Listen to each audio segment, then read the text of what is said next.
What's up, and welcome back to Campfire Convos. On this episode, I got my buddy Evan with me, and we are just going to sit around the fire and BS a little bit. But before we do that, we are sitting on the Cliq chairs, Classiq 1.0s. If you need to know why, watch a couple episodes ago, and you'll know why we're sitting on the ones, not the twos. But we're sitting around the pack fire on our second episode of our new sponsored fire pit. There it is.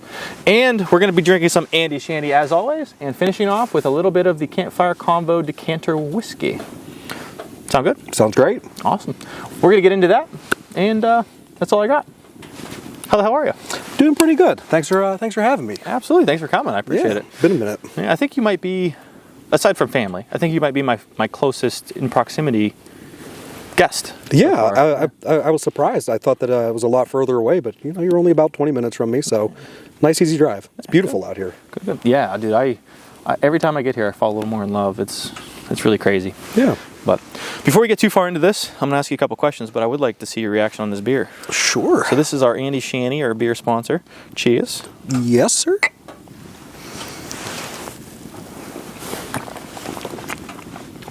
Ooh.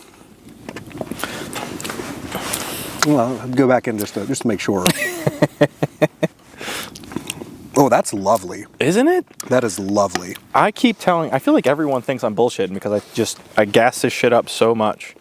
It's my favorite beer. I'm going to keep saying it. Like, that's very nice. Because even if, to me, most of the shandies that I like are typically like during the summertime. It's hot, but that's very fruity, kind of seasonal. Like even sitting out here, it's just a nice winter beer too. I've been saying summer beer, and then I started having it. Yesterday we had some for the other episode that we shot. Yeah. And it was getting like ice cold. It's just as lovely. I'm like, bro, what? That's wonderful. Yeah, that's wonderful. But I'm glad you like it. And I'm sure the brew bank likes to hear you like it too. It's very good. But yeah, what you been up to? Introduce yourself. What do you do? Where are you from? All the fun stuff. Yeah. So my name's Evan. I train dogs.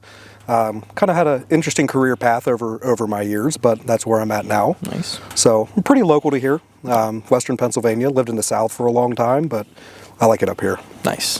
What do you like about up here?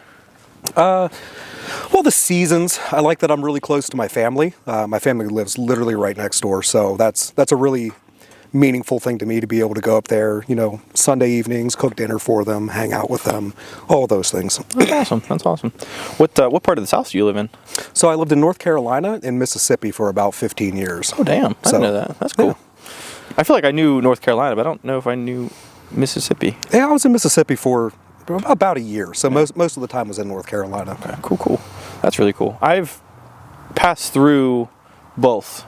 But I think North Carolina, maybe a week I've spent in there, but yeah. Nothing too crazy.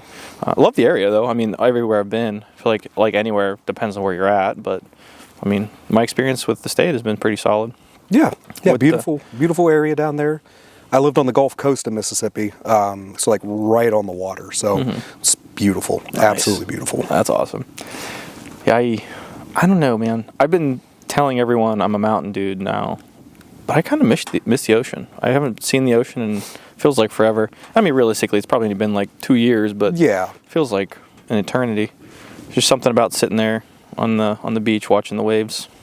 It's very, very therapeutic. Yeah, but actually, I took a cruise for the first time last year. So I guess technically I was at the beach for like a day while we did that. But I'm not a big ocean fan. Okay. I don't like deep water.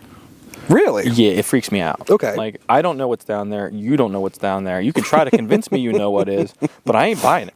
Because we don't know. That's fair. So on the cruise, I was fine the entire time, except I was drunk the one night, and the captain decided to tell us all the details of our trip. I was like, and right now we're at about 10,000 feet deep. I'm like, oh, we didn't even know that. Could have gone the rest of my life without knowing how deep water we were sailing over, but no, overall, I mean, I think it's really cool. I just miss it, But so you came back up here for family or for career, came back up here for family and for the dogs. Been back up here for almost 5 years now. Mm-hmm. So yeah, it's worked out really well. Yeah. Did you foresee yourself staying in this area for the long term, or you think you bounce around a little bit more, or what? Knowing what I know now, When it comes to business stuff and things like that, I wouldn't be opposed to moving back down to the south. Yeah. I do like it down there. It's warmer. I don't like snow. Yeah. So I pick a heck of a place to come back to. Yeah, we do get a good bit of that. Yeah. But yeah, I my thing is, if it's going to be cold, I want snow. I don't want it to be cold just to be cold. You know? See, I'd rather just have cold and no snow, because any time that it snows and then the dogs are just tracking things everywhere, and what's it always cleaning? Yeah, that's fair. I didn't think of that. I'm sure I'm going to learn that with my new dog. Oh yeah, with Milo. Yeah. Wherever he went to. Yeah, I have him. Oh, he's over there. Yeah. Yeah, a little ways away, so he doesn't. His little his collar jingles a little bit. So that he likes to run past the camera and knock it over. So Yeah, I figure should probably. Husky going husky. Yeah, he huskies. He huskies hard. But so what got you into dog training? So saw some really cool dogs overseas do some really cool things with the military, and I was like, that's really cool. Kind of stayed on the shelf there for a little bit. I was working in a different industry, and then I linked up with a guy in North Carolina that was pretty local to me. Started hanging out with him, and then we were hanging out the one night, and he's like, "You want to get in the bite suit?" And I was like, "Yeah, sure." I was a bigger guy then. I'm still not small, but I was bigger, and I'm thinking, I'm like, "What is this?"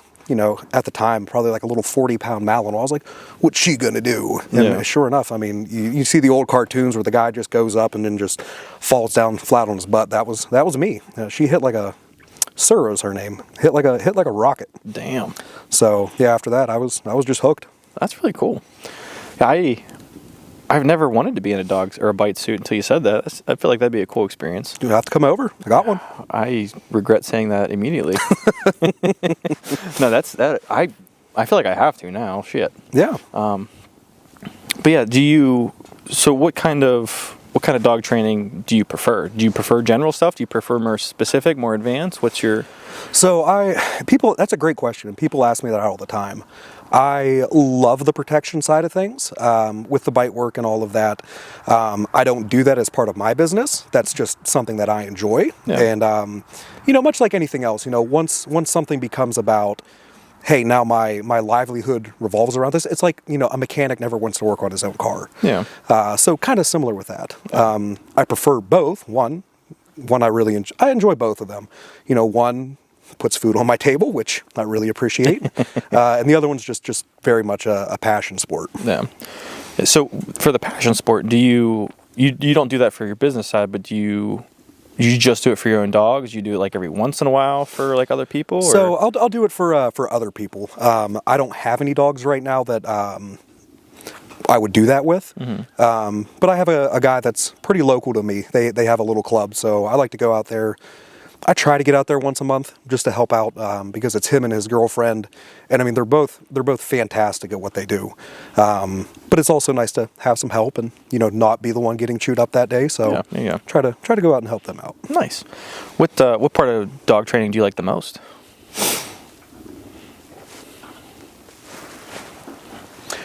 I would have to say behavior modification.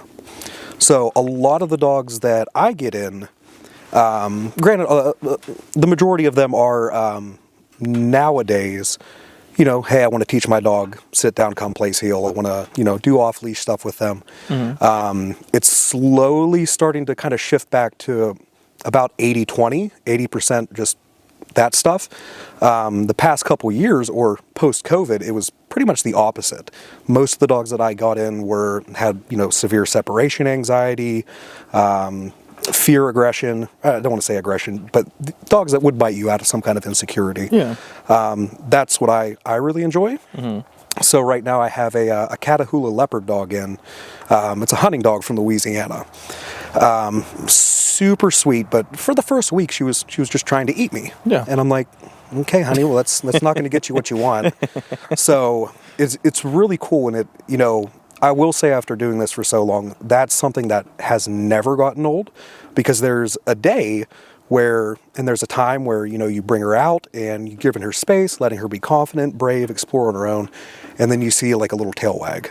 And I'm like, she's like, are you my friend? And I'm like, yeah, buddy. Like I've been trying to tell you that for like the past week and a half. Yeah. So that's what I would say I enjoy the most. That's so cool. That would be Oh, I mean, I have a soft spot for animals. Like, don't get me wrong, I love people, but animals are just different. Yeah. And dogs even more so. Like, the puppy dog look works, and then when you're able to see that that change, I feel like that would be. Oh, I can't even imagine, dude. That'd be so cool. It's pretty gratifying. I have another dog that's in right now. Kind of similar. She's not mean at all, but she's terrified of everything. You know, a leaf blows and she's barking at it. Doesn't like other dogs. And then I sent their owners a picture last night of her snuggled up on the bed with my Rottweiler. And he's calling me. He's like, "How'd you do that? You know, you're a miracle worker." I'm like, and I just. No, it's just like anything else. You know, you can't go to the Super Bowl if you don't know how to throw a football. So, breaking down those steps, you know, gradually increasing the difficulty, and you know, watching them kind of overcome that. It's something that I enjoy very much. Nice. So obviously trying to figure out how to train Milo, right? From my understanding, the first thing that you need to do with dogs, well, I guess once you get them comfortable, is train them on how to train them, right? Is like get them in a state of mind that is involving like learning something. Absolutely. So that's a really good way to put it. I like to use a lot of metaphors, mainly because if I start getting into the science behind it, most people, if you're not a nerd like me, everybody's eyes just kind of glaze over. So yes, you have to teach them how to learn what the expectations are. So some trainers like to use clickers. I don't, because I have very small hands. And in later stages, I'm trying to hold a treat, trying to hold a phone, trying to hold a leash, e-collar, all this stuff. And it's just like, only so much real estate here. So I like to use what's called marker words. All marker words is, think of it almost like a camera shutter. We're capturing a very specific moment in time as either A, I like this, or B, I don't like this. Get into like conditioning. If, you know, every time I tell you yes, and I hand you $1, pretty soon, I'm going to be like, "Hey, Mitch, yes." And your hand's just going to kind of come out instinctively. And I'm like, now you know what it means. So that's the baseline. That's where I like to start. And I try to use food. Just because there's other ways that you can go about it. But for me, if we can do that, that's the easiest way to do it. So every time my dog looks at me, you know, day one, bringing them out, they're on a leash. Look at me, yes. Give them a piece of food. And they're like, "Oh, that's weird. This tattooed bearded guy just gave me food for looking at him, but all right." You know, sooner or later, you know, happens to look at me again. Yes, give him another piece of food. And pretty soon, with most dogs, you know, bringing them out of the crate, and they're like, "Hey man, like where's my stuff?" So, and then from there we can start to move on. But yeah, that's kind of the foundation. Nice. Is there anything that you really don't like trying to train out, or that you find extra difficult to deal with typically?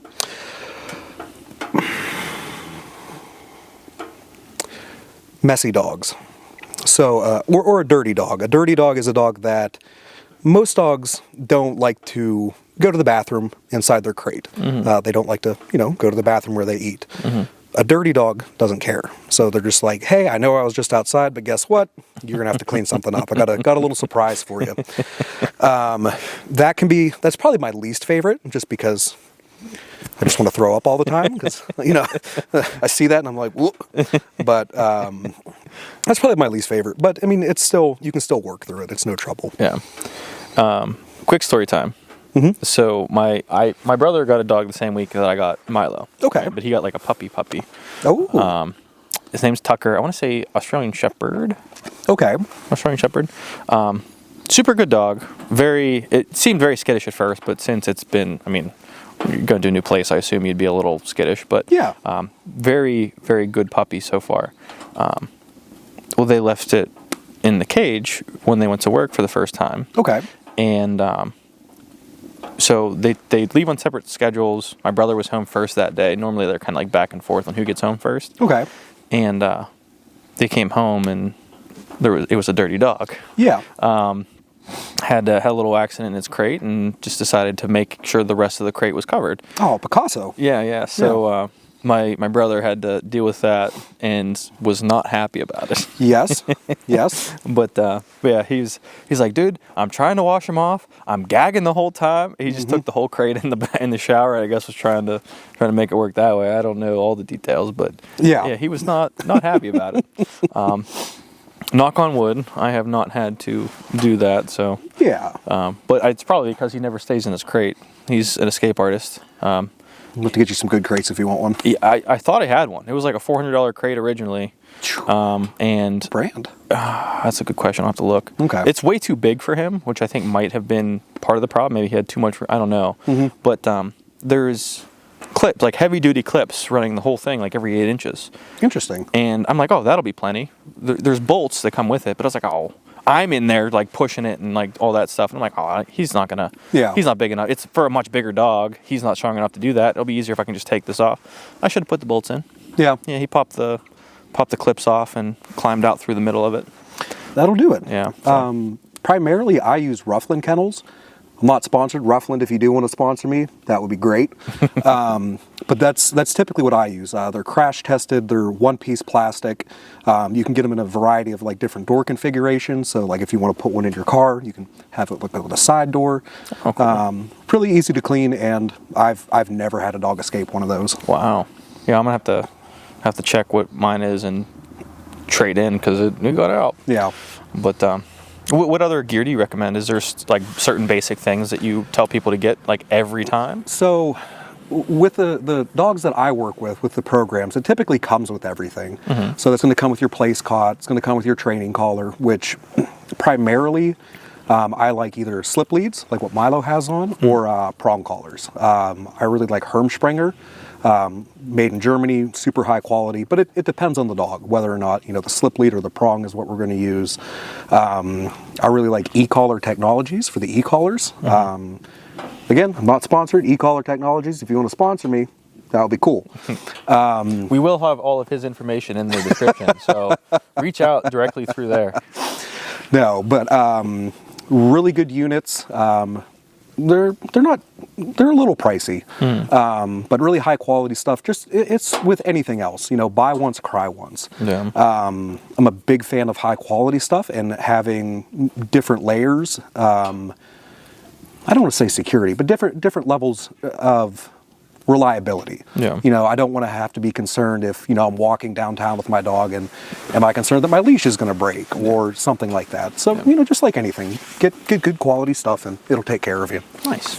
Yeah, I've always been on the buy one, cry once train. Yeah. I really, really can't stand buying the same thing over and over again. Especially after you hit that point of like, oh, well, I bought it 4 times. I could have just bought the really nice one once. Yep. And now you're 5th, 6th, 7th. You're like, yeah.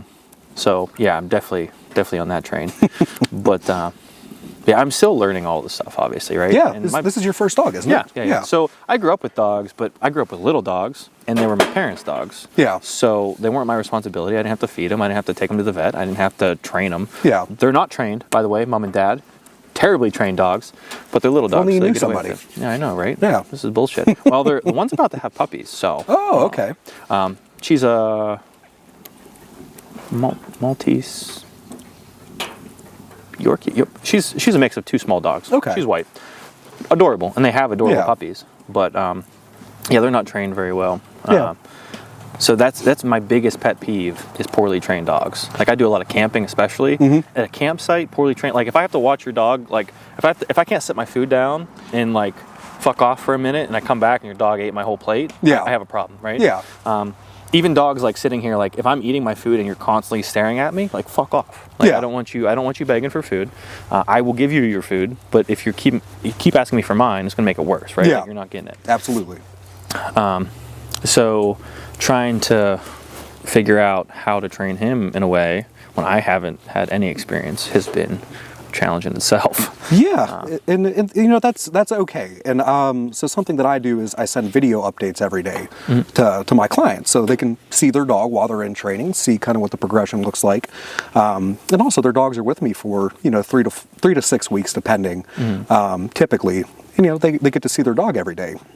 But then whenever they go home, they're like, man, and I'm kind of going through everything with them, like leash work, motivation, marker words, all that kind of stuff. And then I do an exercise where I'm their dog and they kind of have to do everything right. Yeah. And they're like, oh yeah, we saw this on the video. And then they start doing it and they start kind of fumbling with things and, saying the wrong words and doing the wrong things. And I'm like, yeah, it takes time. Just like anything else, could I watch a YouTube video on, I don't know, plumbing. Yeah, I could. Yeah. Could I fix whatever it is that I'm doing? Maybe, but I'm probably, number one, I'm going to break 30 other things because I'm just Wreck-It Ralph. And number two, it's going to take me a lot longer to do it versus if I was just like, hey, Mr. Plumber Man, can you come over and do this? And I'll just pay you money. And I know it's going to be done right and it's going to be done quickly because that's what you do for a living. Yeah. So and I could be wrong about this, but I'm thinking one of the bigger issues for people who have their dog trained is they paid you money, you trained them their dog. Yes. They go home and they don't do any of the shit that the dog has been trained to do. And now they're like, hey, I thought I had a trained dog. So is that a thing you run into pretty often? No. I try to be open and honest in every aspect of training. Some people, because I'm what's known as a balance trainer. I say I'm a balance trainer built off of good vibes. I can't hold you accountable for something that you don't know what it is that I'm asking you to do. Yeah. So the very old school mentality of pressure on, pressure off. I mean, yeah, you can get results that way, and in certain circles, it still works, and you're fine. But with most pet dogs, you can't really get away with it in that space, in my opinion. I want it to be fun. I want it to be exciting. The metaphor that I always like to use is, okay, Mitch, you're going to come and work for me. Option one, day one, I just yell and scream at you until you do it. Yeah. I mean, yeah, you're still probably gonna come to work because you need money, but you're probably not gonna be very excited to do it. Yeah. Versus option B, you come in, I'm like, hey, this is what I expect, show you what it is that I want. I'm like, hey, you're doing a great job. Good job, buddy. Here's a gold star. I'll give you a gold star, get some stickers or something. And then, 6 months or a year down the road, when, we have those expectations, we have that foundation, and you're like, hey, Evan, I stayed up too late last night. I was camping, had one too many drinks, don't feel like working. That's a little bit different. Now I can be like, well, hey, there is a must component to this. At the end of the day, if, I ask my dog to sit and he doesn't sit, yes, training breaks down, but it's not the end of the world.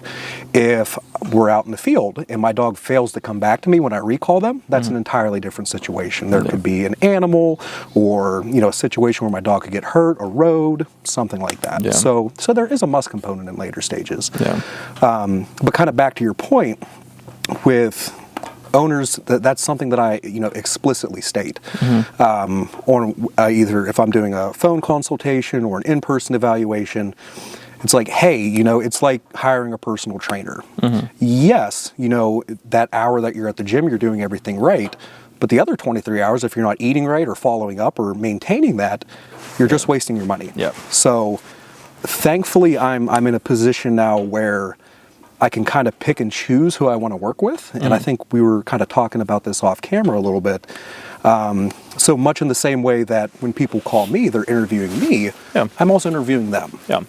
So there's a lot of misconception, especially in today's day and age, about specifically things like prong collars, e-collars, because there have been some instances with some people who weren't very nice and, misuse those things.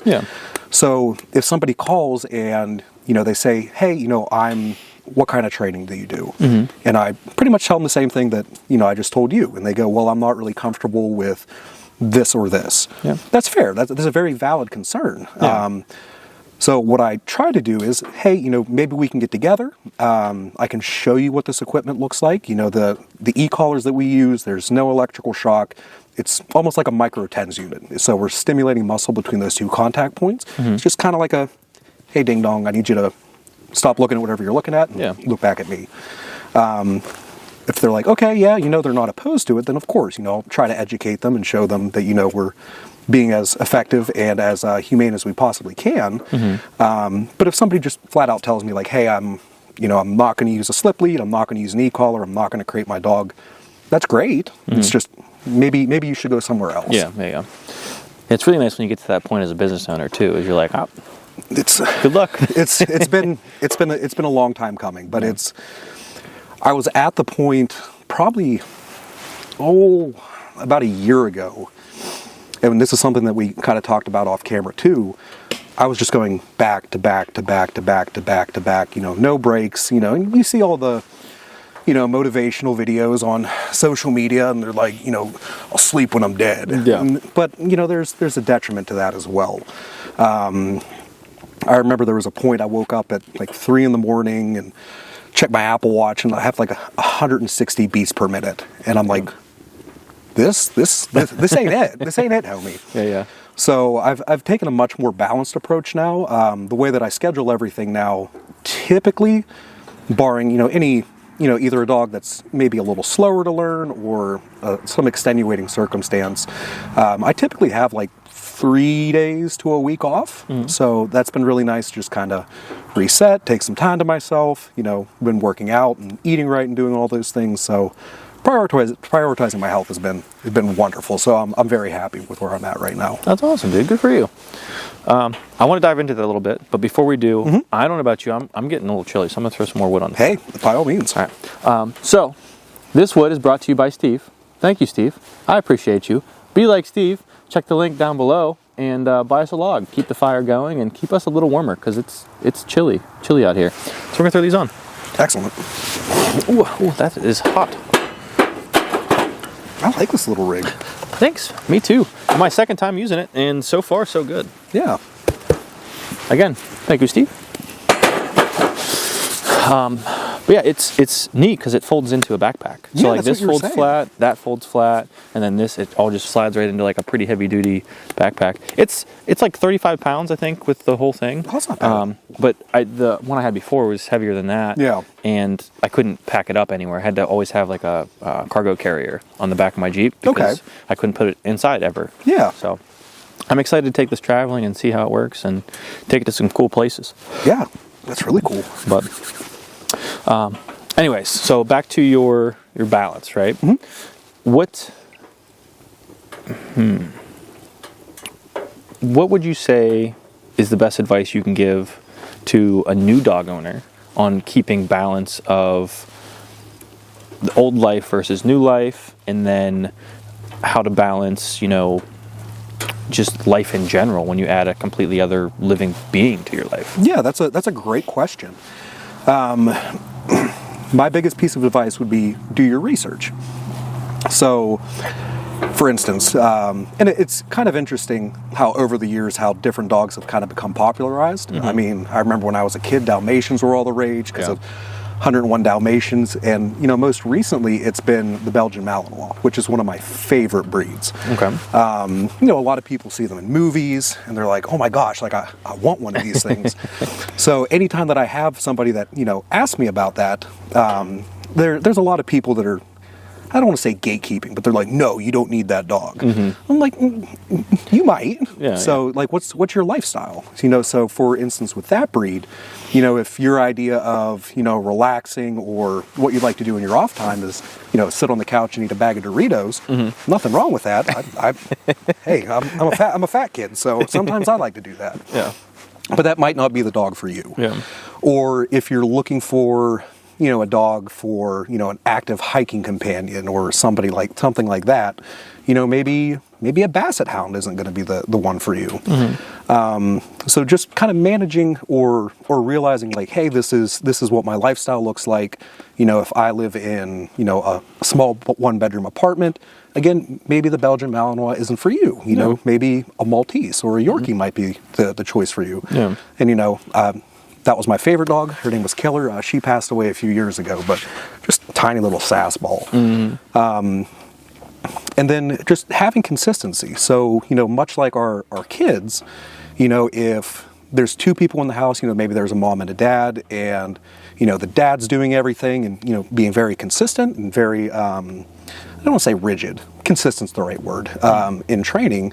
And then, the mom's just letting the dog get away with bloody murder all the time. There's going to be a big disconnect. Yeah. And you're really just going to kind of shoot yourself in the foot for long-term reliability. Yeah. Yeah, I feel like that's something. I mean, I have 2 roommates, and the one has 2 dogs, and they're very well-behaved dogs. Like the recall is the most impressive thing. Like, it doesn't matter what they're doing. If you call them, they're there right now. And that's where I really want to get Milo, especially with all the shit I do, right? Like, there's a lot of situations that can get very dangerous when he's fucking off doing his own thing. Yeah. So I'm concerned about that, but I'm curious to know your opinion on this. So you know me decently well, Yeah. right? What do you think about me having a husky? Because ChatGPT said it was the number 2 recommended dog for a person with my lifestyle. I crack jokes on huskies all the time. I crack jokes on huskies and I crack jokes on pit bulls. Just, I work with a lot of pit bulls, and when I'm talking to people, and I'm like, once we get into this transition point where I'm not paying them every time, they get sassy, and they're like, oh my gosh, like this is my dog, and I'm like, I know. So, but no, I make fun of huskies a lot, just because for me personally, I would never have one. But for what you do and like your lifestyle, I would say that's a pretty good fit. I was gonna say the only other dog that I could see you with would be like a German Shepherd. Yeah. Like a very active German Shepherd. Yeah. I love German Shepherds. I've only seen them really very well trained. And I feel like huskies I've only seen not well trained. So There's a lot of them. very opposite ends. He is sassy as hell. Like, oh yeah, he will listen to me, but he's like rah, rah, rah, the whole time. See, and that's one of the reasons I don't ever want a husky, because they're so vocal like that, and I'm like, dude, it's 11 o'clock at night. Like, I just need you to lay down and go to sleep. Yeah. Well, so I will say he likes to talk back, but he talks back like, okay, if I'm going to feed him, right? Yep. Like I make him sit. I make him stay as I get his bowl out, as I fill up his bowl. And if he comes to me, nope, I walk him back, make him sit there. Yeah. And then I set it down, and he's not allowed to come to it until I tell him he's like, okay. Yeah. Pretty basic thing. Yeah. I don't know if it's the right thing. I'm still figuring it the fuck out. So but it's one of those things that's subjective. So like, I don't use the word stay. It's just implied. Yeah. Where some people, they do use that. Yeah. Some people will use the word lay down. I use the word down. Yeah. It really doesn't matter what it is, as long as you're being consistent with it. If you're, there was a Saint Bernard years ago that I was training for a friend, and just as a joke, his recall word was cheeseburger. Yeah, Okay. just a big old boy. So it really doesn't matter what the word is, or what you're doing, as long as it's consistent. Dogs learn in pictures, so it's very black and white. There's no reasoning with them. I wish there was. It would make my life a lot easier, but that's not really how it works. So yeah, if every time the expectation is, hey, I need you to sit down, I'm going to go get your bowl, I'm going to release you, now you can eat it. Over time, Milo's going to see you like going to get the food bowl, and he's like, hey, I know what I got to do. Got to come over here, sit, so on and so forth. Yeah. Yeah. So it's one thing I really wanted to teach him, because a lot of other dogs, like, they're in there, like, they're pushing you out of the way, like, oh, my food's ready, and that drives me crazy. Yes. Anything with food drives me crazy. Like, I get it, you're excited. Yeah. Chill. But he's been doing it really well. Like, he'll sit, he'll stay. Every once in a while, he'll take a step towards me, or like he'll like anticipate me saying. Yeah. So I've been mixing the timing up, but that's the time he gets the most sassy, because he's like, rah, I'll sit down, but fuck you, kind of, what I mean? Like, Diesel's the same way. My old man Rottweiler, he's a mix, but he just turned 12. And I've noticed over probably like the past year or so, he's gotten a lot more vocal, which most of the time I would mind, but he's my old man. Like, he's retired. Yeah. His whole job is to just, get lovin's and stuff like that now. yeah. But I have noticed over about the past year, because typically I feed my dogs around 5 p.m. And if it's like 5:03, he's coming over and he's howling at me. And I'm like, buddy, like, I'm in the middle of like doing this right now. And he's like, I do not care. He's like, it is my dinner time. I would like my food. Thank you very much. And I let him get away with that. Yeah. But that's just a personal decision for me. Some people don't want their dogs on the couch at all. Some people don't care if their dogs just jump up on the couch whenever they want. Yeah. For me personally, that's an invite only. So if I'm sitting down eating dinner and Diesel's like, oh my gosh, I'm coming up. No, go lay on your place cot, you're fine. Yeah. Versus if I'm sitting down watching a movie and I'm like, yeah, come on up, buddy. We can snuggle on the couch. Nice. I really like that idea, because I feel like that would eliminate a lot of like traveling stuff too, where it's like, if it's invite only and I'm at someone else's house, they might understand, opposed to them jumping up immediating and then having to get them off. Never thought of that. Yeah. That's neat. So you mentioned the 5 o'clock every day for dinner. How important do you think the timing is? Like, okay, we're doing this at this exact time we're waking up at 9. You're going outside, you're going outside at 9. You're getting your food at 9:30. You're doing this, doing that. Like, how important do you think that is, and how accurate do you have to be to maintain that? So I don't think it's that important. It is nice to have a routine, but that can also help not only, it can help or hinder, I guess, in a training sense. So if, for instance, every time you grab your keys, you grab your wallet, you grab your phone, you grab your leash, and you take your dog for a walk, pretty soon they're going to start to recognize the pattern of, hey, Dad picks up his phone, his wallet, his keys, next thing is coming with the leash. Yeah. So anytime where I get into a position, hey, maybe I'm going to the store, and I go to grab my wallet, my keys, and my phone, and my dog's like, oh my gosh, it's time. And I'm like, no, it's not, buddy. Yeah. So it doesn't really matter that much, in my opinion. I mean, it is nice to have a routine. Dogs will pick that stuff up really easily. Yeah. They're masters of that. Where it can, and this is getting into splitting hairs more on like the competition side of things, but if I'm training and every time, or I'm talking to you, and every time that I say, hey Mitch, I need you to go to your Jeep. And then the next thing I say is, hey Mitch, I need you to bring me back a bottle of water. Pretty soon, I'm gonna be like, hey Mitch, I need you to go to your Jeep. And you're just gonna be like, hey man, I know what's coming next. You don't even have to say anything. Yeah. Which, again, in the pet space really isn't that big of a deal. That's kind of once you get into like sports and competitions and stuff like that, you don't want that. But overall, I mean, if you have a nice routine, that's great. But there are instances, again, where that can kind of become detrimental. I'll use COVID as an example. COVID was a great time to be a dog trainer. Everybody was home, everybody had money, everybody had nothing else to do. Yeah. So everybody also got a puppy. So here's this puppy that knows nothing else besides staying in a house or an apartment for a year and a half. Mom and dad never leave the house. Yep. And then once that year and a half is over and the ban got lifted, it's just overnight, everything shifts. Yeah. And now everybody's going outside. You have dogs that have never been exposed to a park or, anything like this. And the routine's all messed up. And then they're just like, oh my gosh, like what happened? Yeah. So it could be very, very overstimulating. Yeah. The way I like to describe that one is, you were raised in a house in the middle of a cornfield in Iowa. Never saw a traffic light, never did anything. And then on your 18th birthday, Mom and Dad dropped you in the middle of New York City and said, have fun. So it's going to be a little bit overwhelming. Yeah. So helping those dogs kind of overcome that kind of anxiety, that's something that I enjoy very much. That's really neat. I'm, again, dealing with that also. Milo's pretty good about a lot of things, but he definitely seems like he's getting more and more separation anxiety because I am home almost all the time. Yeah. And then when I leave, it is for an extended, like a wedding, right? Yeah. Like I'll be home for 3 straight weeks, or if I go somewhere, he's going with me, and then I'll leave for a wedding and be gone for 12 hours. Yeah. And it's really cool because I really love coming home and him being excited to see me. That's neat. But you can definitely tell that while I was gone, he was not having a good time. And I don't like that part. Yeah. So that adjustment has been something. The entire thing, it's just learning process, right? Like, figure out what's going on with your dog and adjust to it. And I feel like it's like having a kid. Like, you want the best for him and try not to fuck him up too bad. Like, that's the goal, right? It's very true. Yeah, we want the best for our kids, but we also, we have to have some expectations as well. Dogs are wonderful at what they do, but at the end of the day, they're dogs. If I put a whole bowl full of M&Ms in front of Diesel, he's going to eat all of them. Yeah. We know that, dogs can't have chocolate. So if I'm sitting down and eating a piece of chocolate and he's giving me the puppy dog eyes, and I'm like, buddy, like you can't have this. Yeah. So, but much like kids, having those expectations of, you want the best for them. You want them to express themselves and, enjoy life and do all of that. But again, like, hey, maybe don't touch the hot stove. No. Maybe don't run out into the sidewalk, like things like that. Yeah.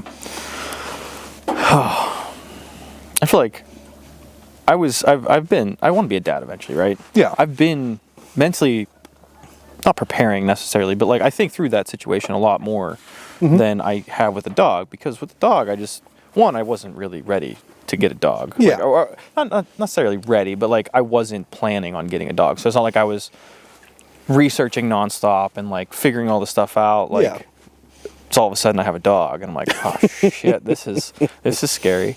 So that adjustment has been a thing, but trying to understand like how they tick and like okay, if I have a kid and I can communicate to that, like I was a kid once, right? Like I can understand the thought process to an extent and kind of try to adjust my teaching style in a way. I've never been a dog. Yeah. So I don't know, like the picture thing, like this is a moment. I can understand that, but putting that into practice is definitely taking a second. Yeah. And then just trying to wrap my head around how exactly that works is an adjustment by itself. But well, I mean, it's a new skill set. You know, it's something that you've never done before, and you know, there was a time when, you know, I sucked at this. You know, anytime that you start something new, you're going to suck at it for a while, and you practice and practice and practice, and over time and repetition and good repetition, you get better at it. So, yeah. Nice. I got a couple more questions for you. Also, if you have any questions for me, you're more than welcome to shoot them out. Okay. But before we jump into that, I'm going to take another sip of beer and throw 2 more logs on. That's nice. These logs are also brought to you by Steve. Thank you, Steve. Be like Steve. Check the link in the description and buy us a log. Keep us warm, because it is chilly. Oh, this one's a little icy.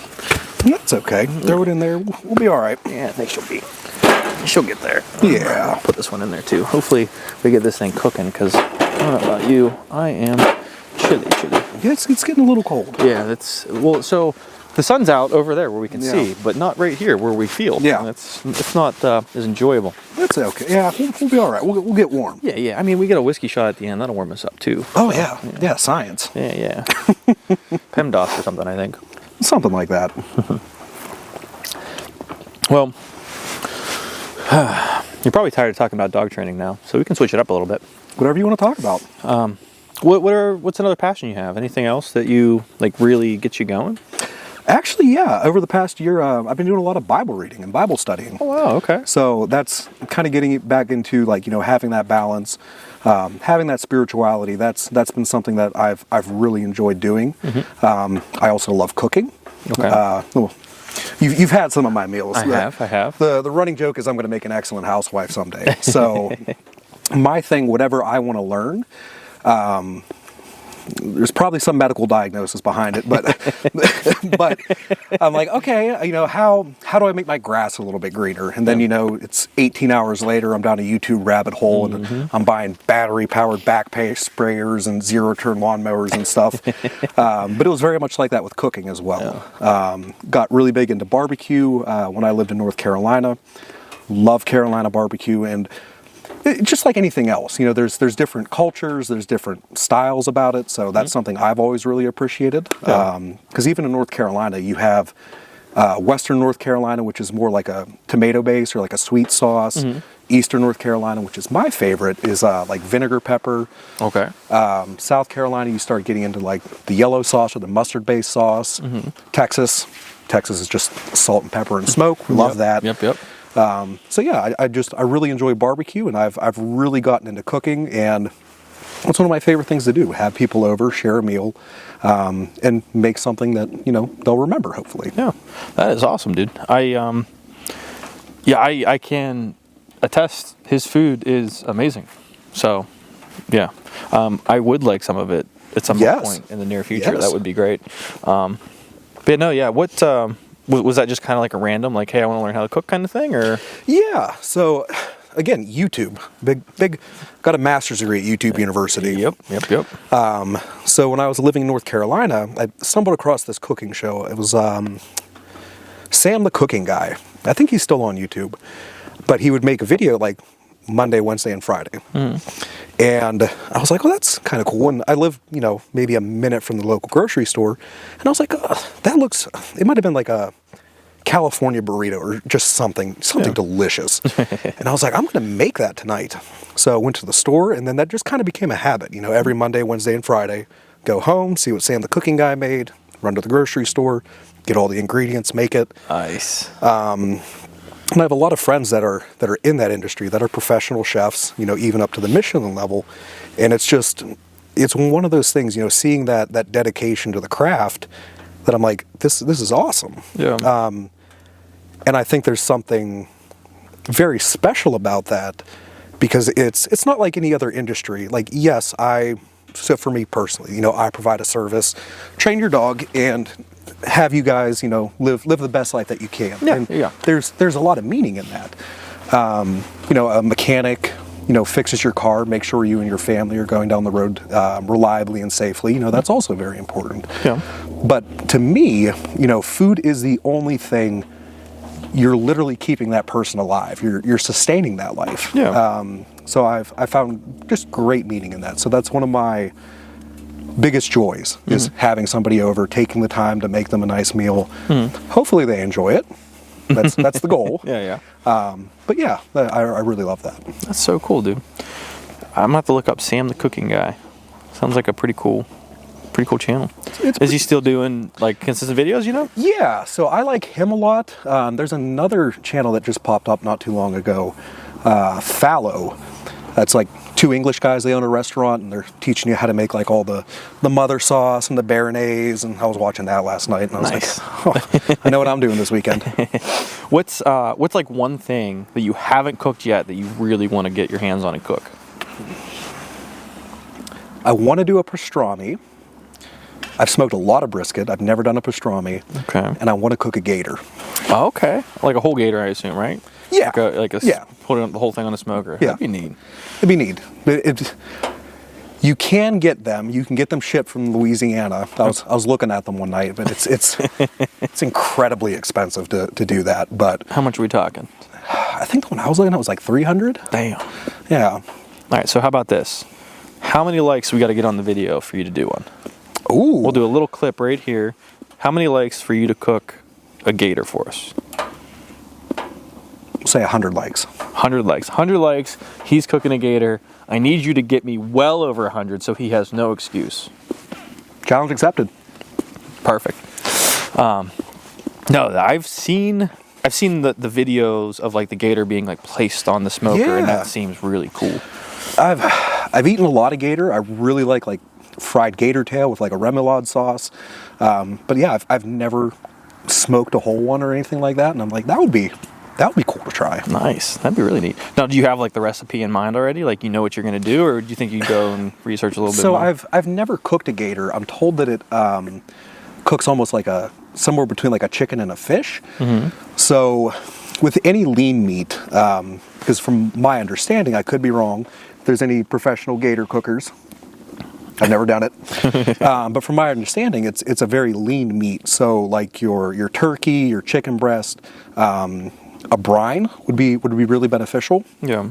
So I think I would, just off the top of my head, since you're putting me on the spot, probably brine it in pickle juice. Oh, okay. That's been a game changer for my chicken. Yeah.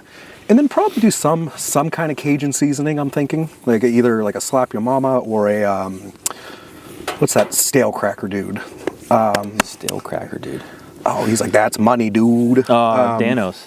Is it Danos? No, it's not Danos. What's his? No. Cajun two-step. That's his brand. Yeah. Which is really good. It has a little bit of lime in it too, which is just a nice little pop. So I'd probably do that. Smoke it low and slow. Probably 225, 250 maybe. Nice. We have to get over 100 likes now, so I'll do it. figure it out. I'll do it. There you go. I'm just imagining how good it's gonna look, how good it's gonna taste. I'm getting hungry now. Yeah, same. Yeah. Shit. I don't even have dinner planned yet. We got to figure that out. Yeah. All right. Well, so gator's the goal for that. And what would you say the other one was? Gator, and what was it? Did you say something? Pastrami. Pastrami. So what makes you want to do a pastrami? I've just never done it. So it is brisket, but it's brined in a whole bunch of different seasonings for like 7 to 10 days to cure, and then it's smoked. So, I mean, you've had pastrami before. It's delicious. Yeah. I've just never done it before.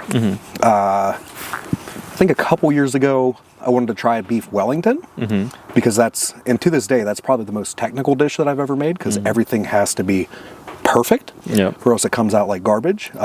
Came out fantastic. I think so. Hell yeah. Probably something I'd never do again. Yep. It's such a pain in the butt to make. I did one last year, so for my roommates for Christmas last year, I was like, well, let me make you something. And they knew that I've been wanting to make a beef Wellington, so that's what they asked for. It was great. it turned out great. It was a pain in the dick. I'd rather had a fillet by itself. It was, yeah. I'm the same way. Now, granted, I've only ever made it once. I know that's like Gordon Ramsay's claim to fame and stuff. Yeah. I've never had his. Gordon Ramsay, if you're watching this for whatever reason, would love to try your beef Wellington. Yeah, he can be on the next episode that we shoot together. He can be cooking in the background. That'll work. Gordon, how many likes on this video to come cook us some beef Wellington? You could cook it over the stove. Well, actually, I don't know if you cook beef Wellington over the stove, but we could campfire cook beef Wellington. Campfire beef Wellington. Yeah. We could give that a go. That needs to be, that would go.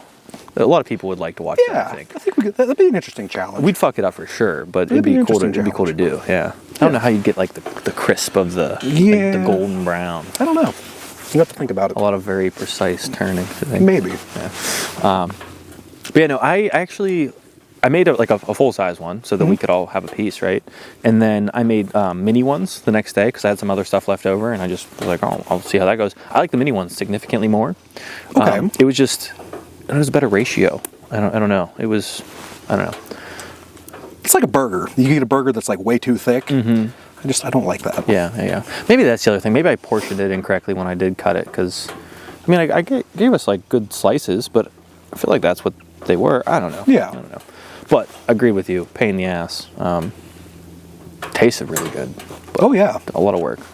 Absolutely. I think that's going to be my goal. Like each year, at least, I'd like to do one thing new that I haven't done, like detailed recipe-wise. Yeah. Because I like to cook too, not to the level that you do. I do very basic stuff. I'm also a very basic person as far as the food that I enjoy. So I don't need anything too crazy. The thing that is the most frustrating is I'll watch like a red wine reduction sauce. I love the idea of it. Yeah. I always think it looks good. And I always hate it when I make it. I have Really? not made a good red... it's probably just me, because I've never ordered it out anywhere either. Yeah. So it's probably just something that I'm not doing right. I don't like dry wines. And I feel like that might be part of it, because it does give you like a little bit of the taste, right? Like that's kind of the thing.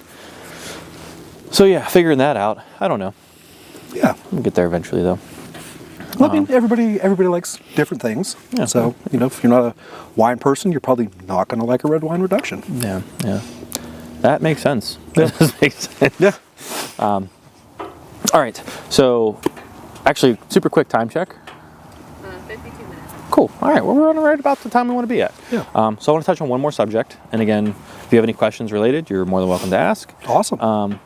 But so you mentioned that you were, I don't know how you phrase it, if you're getting into the Bible or if you're getting into religion or how you said it, but what fueled that and how's that been going? And So, just asking questions, and I've, in my life, I've done a lot of things, both good and bad. So just trying to answer the questions, where did we come from? What's our meaning of life? Started going down that rabbit hole, and like I said, that was about a year ago, and I've really been enjoying it. Okay. It's brought me a lot of peace. It's brought me a lot of comfort. Kind of going back to that, trying to take care of yourself. So taking care of yourself, physically, being in the gym, eating well, emotionally, making sure that, you have enough time for your friends, your family. You're not just working. Yeah. And then for me personally, that spiritual aspect as well has kind of really brought everything together. That's awesome. Now, was there a specific moment that things kind of clicked, or like a concept that really brought you that extra comfort, or? There's been a couple of things that I couldn't, for me personally, like I couldn't explain it any other way. Yeah. So I was like, oh crap. I was like, all right. I was like, well, I guess I'm just gonna keep on doing this. So It's been really wonderful. That's awesome. Any advice you have to anyone out there that feels lost and is starting that journey? Yeah, I mean, just like anything else, ask questions. Surround yourself with good people. Regardless of what the subject is, surround yourself with the people that you want to be like. Yeah. One of my favorite sayings is you are the summation of the 5 people that you spend the most time with. Yep.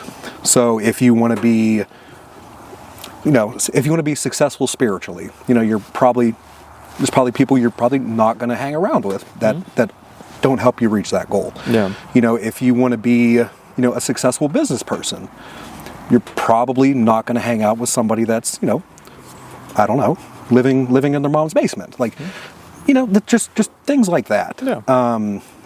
But at the end of the day, try to surround yourself with good, like-minded people who want the best for you, who love you, and, but at the same time aren't afraid to kind of give you a little G-check if you need it every once in a while. Yeah. Because I know I do. Yeah. I feel like that's the big part that a lot of people miss is, I want to be your friend. I don't want you to be mad at me. No, fuck you. If I think you're doing something wrong, I'm going to let you. You can be mad at me all you want. One day you're going to see I meant well. Yeah, and anytime, because I'm an idiot, so I'm not the brightest, I'm not the sharpest tool in the shed, as it were. So, and I need that sometimes. I need people to be like, hey, what I'm saying to you, like, you're probably going to take offense to it, but it's coming from a place of love. Like, Yeah. I want to see you do well. Maybe the path that you're on has the potential to go somewhere that it shouldn't. So prior to it getting there, much like circling back to the dog, like, I know, I see what you want to do. I'm telling you that this probably isn't the best thing for you. Yeah. So that's the kind of people I like to be around with. That's the best kind of people to be around with, in my opinion. Yeah. Yeah, I think that was growing up, like becoming a man, I guess, was the big realization, was like, people can be really shitty to you, but mean the best. And it's your job. Like, I'm not going to change me to please you, just as I don't expect you to change you to please me.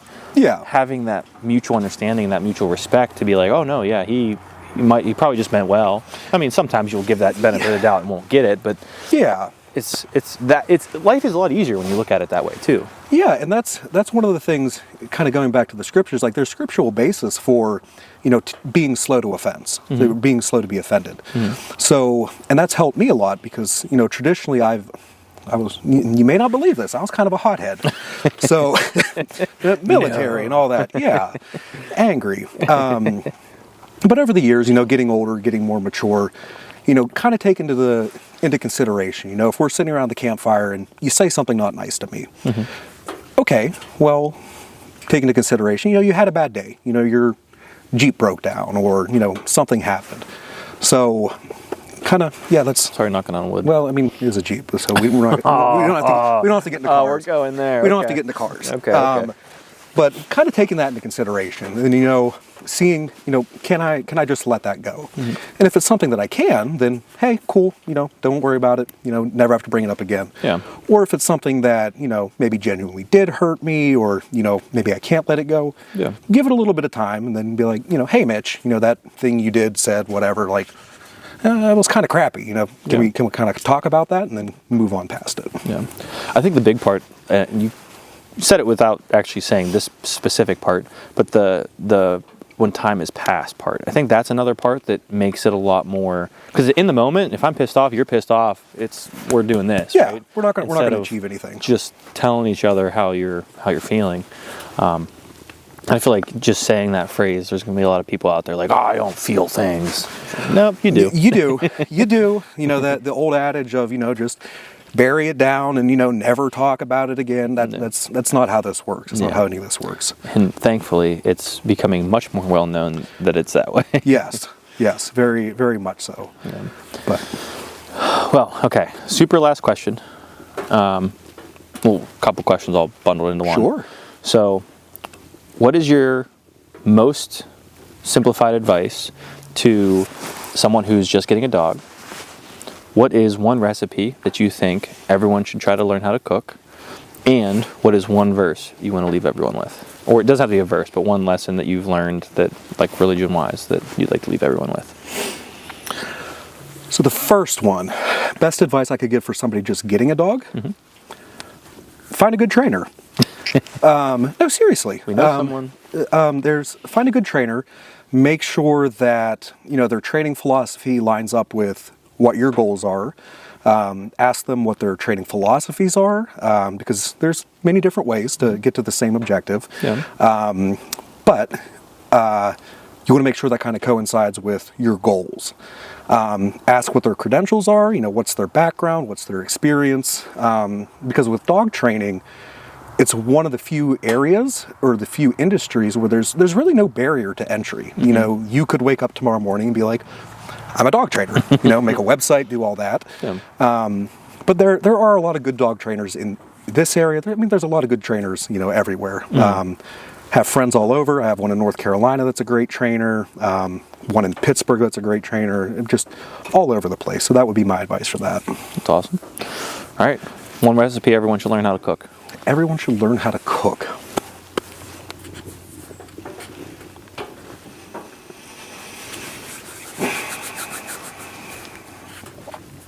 I would say everyone should know how to make a nice steak with a chimichurri sauce.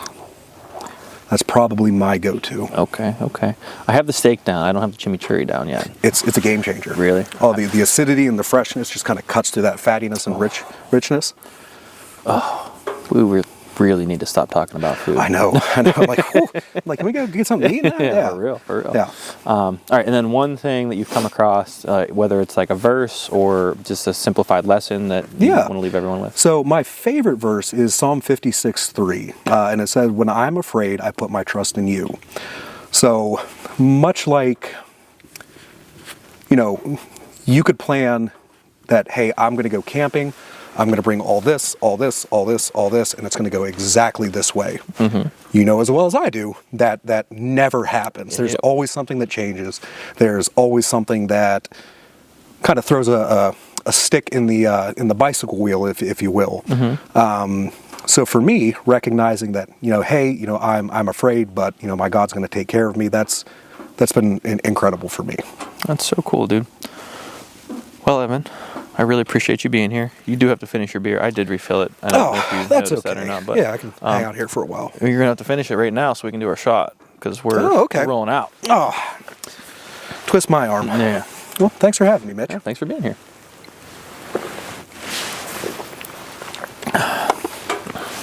So what do we have here? So this is just the home blend or house bottle. So it's just a mix of some of my favorites. Ooh. I don't even remember what's in it at this point, if I'm being fully honest. Well, you could say like a very expensive whiskey or something like that. Tell all the viewers. I could. Actually, I thought about, so I do the buy me a log thing. I thought about the buy me a bottle because I think there'd be a lot of whiskey people out there like, you have to try this one. Yeah. But it just feels like that's asking for a lot, Yeah, and whiskey's one of those, well, just like anything else, it's subjective. Yeah. I like a really good like Islay Scotch. So like it tastes like a campfire. Yeah. And that's kind of my jam. Some people don't like it. It's too smoky or whatever. I'm not a big fan of ryes. Yeah. But some people really get into them. So yeah, smoky is not one of my favorites. Okay. Like I always really want to like a smoked old fashioned. It just looks so cool and like all this stuff. I don't like it. That's interesting. I figured you of all people would appreciate. I want to. I really appreciate do. the smokiness. I've tried it so much. I just can't. I can't get into it. I had a smoked old fashioned. I did not like it at all, and I love old fashions. That's my go-to. And then I had a smoked Manhattan, and I don't think I like vermouth really. Okay. So I think that kind of also hindered it a little bit. But that was one of the ones where it like came out like the glass dome, and they were like, "Oh, look at this." Yeah, the big showman one. Yeah. And I'm looking at it. I'm like, "Oh, this could be so good." I took a sip, and I was like, "Oh, man." But, anyways, Yeah. Evan, thank you for being here. I Thanks for appreciate it. having me. To training all the cool dogs Good friends, good times. and good friends and good food and getting that alligator. Oh, that's nice. It's funny how you blend all your whiskeys, right? Mm-hmm. And then the flavor definitely changes as you go down, like as it gets down there. Oh yeah, ooh yeah, it's just like all warm going on there. Yeah, we needed that about 30 minutes ago when we were sitting here. Yeah, I know, right? What the heck? But that is all we have for this episode. If you enjoyed this, make sure you check the link in the description. There is Substack where you will see our bonus episode releasing next week. He doesn't know about that yet though, so. Cool. But that's all we got. Until next time, I appreciate you. Peace. That is